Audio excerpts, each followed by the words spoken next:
Takozani, Dimelang, Liseli, hello everyone, and welcome to the one-on-one sessions with Gogo Mosore, and I'm your host Gogo Am. Giving you guys tips, lessons, and teachings on everything spirituality. Okay, so today we're gonna be talking about part 2 of sleep paralysis, which is gonna be the part where we talk about sleep paralysis caused by entities sent by a person to you via witchcraft or voodoo. Okay, so this is actually sleep paralysis caused by dark magic in a sense.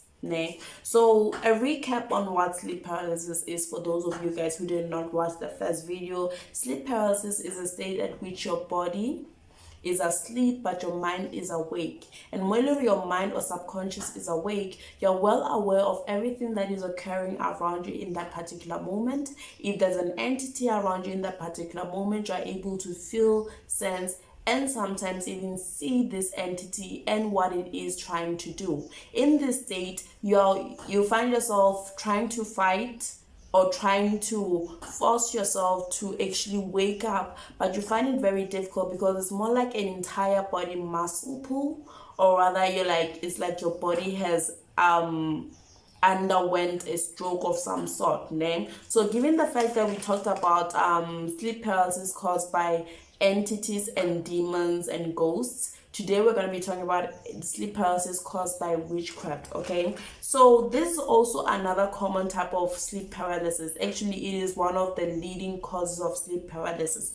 So this type of sleep paralysis is a result of evil creatures that are sent to a person deliberately through witchcraft by someone else through spiritual acts, like dark spiritual acts. And also such entities could be ditokoloshi, divatana, shadows, and even a person themselves who is even the person themselves who is attacking you spiritually can come to you personally or spiritually to attack you and put you in a sleep paralysis in order to actually put voodoo or muti on you in that particular point in time, and attack you in a sense. And another thing is that in this kind of sleep paralysis, the person doesn't necessarily need to tap into the spiritual realm. Okay, because remember in the last one where I talked about sleep paralysis caused by different entities, demons, and ghosts, a person will have to tap into the spiritual realm. But in this case, you don't really need to tap into the spiritual realm to actually encounter this type of sleep paralysis. And the reason why you don't really need to tap into those other dimensions is because the entities and creatures and people that are attacking you and putting you in this state of sleep paralysis are actually coming to you. Okay, they're not coming from the spiritual realm. These are things that are done physically in a sense. Okay, not really physically, they're done spiritually, but they are able to attack you while you are still stuck in the physical realm. And you'll find your subconscious is in your body, but it's still aware of what's going on around you, but it's trying to fight off these entities. And sometimes it may occur that the subconscious tries to leave the body in order to fend for itself, to fend for you, to fight these entities, or even this particular person who is trying to put you in a sleep paralysis for their own mischievous reasons and whatnot.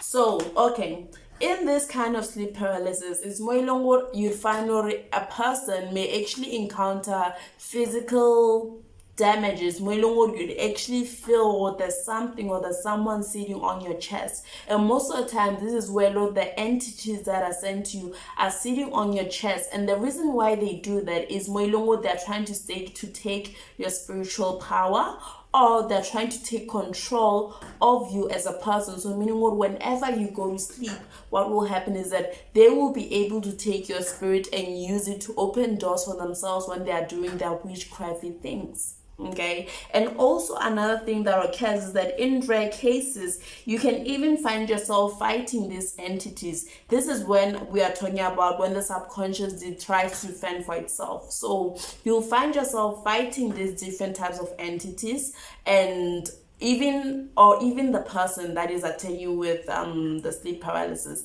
you will actually see yourself fighting this particular person. And the problem with that is that when you wake up in the morning, you may wake up with sores or pains or even scars in your body. So this is something that also happened to me this one time before I initiated, right? So I jumped into a sleep paralysis mode, okay?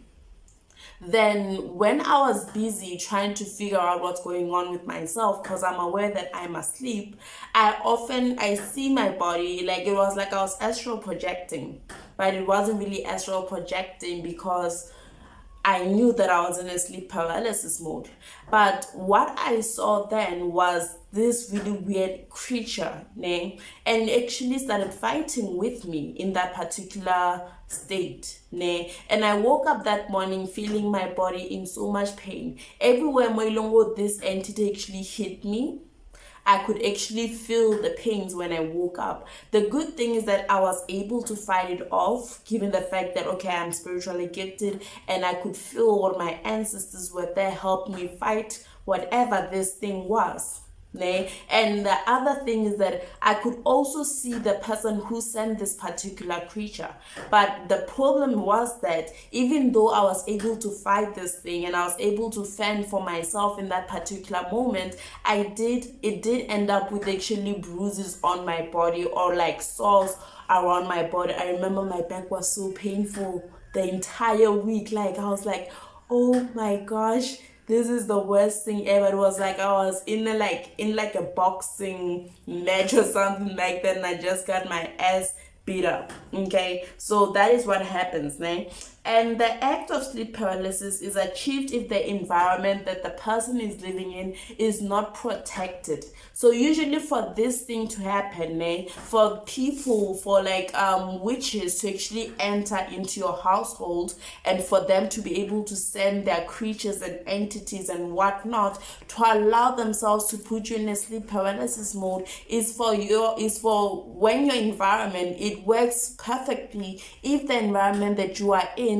is not protected, if the environment is in a bad state, because usually where you're living in your house, so you need to cleanse and protect your house, and by doing so you're making sure that entities, or rather things that are sent by witches or even witches themselves, they're not able to break through the barrier at night and attack you or do anything or send muti to you in that particular moment. So this is one of the leading causes of sleep paralysis in most people, and usually is caused by people that are most closest to you. It can be done by a person who's a relative of yours, someone who's a neighbor, someone who's a friend. It's usually done by people that are closest to you, people that are able to access you physically in the physical realm, like on your daily basis, and people that are from your same bloodline, because all they have to do is do their magic, say your name,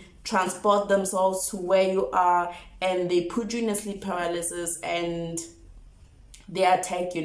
And the major danger of this, I did mention this before during the whole video, the major danger is that if they are successful in what they are doing, either the person who is the victim of this sleep paralysis could die, could be used by these people, meaning whenever you sleep, you'll just black out completely. And what will happen is that these people will be able to take your spirit and use it to open doors for themselves. But this usually occurs for people who are spiritually gifted. Okay. And also another thing is that they can actually take your power, in a sense. This is also something that occurs with spiritually gifted people. They take your spiritual strength, in a sense. They tend to block some ancestors using this type of ritual or putting you in a sleep paralysis to take the power that you actually have inside you, the spiritual power that you are gifted by your ancestors.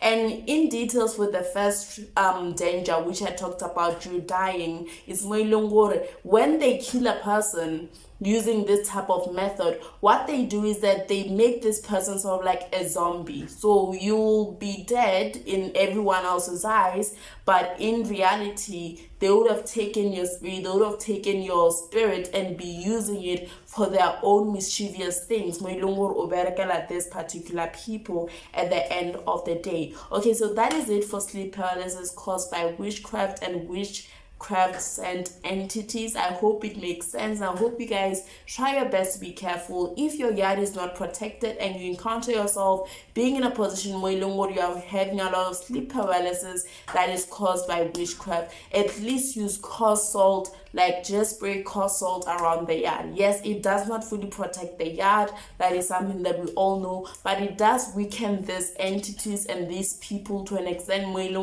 they are not fully successful in their endeavors of actually attacking you using sleep paralysis. Okay, so anyways, that is it for me, guys. I hope you guys enjoyed this session, and next week we will be talking about the next type of sleep paralysis, which is when your soul is lost in the spiritual realm. Okay, so anyways, you guys have a beautiful one. To go Zani. Bye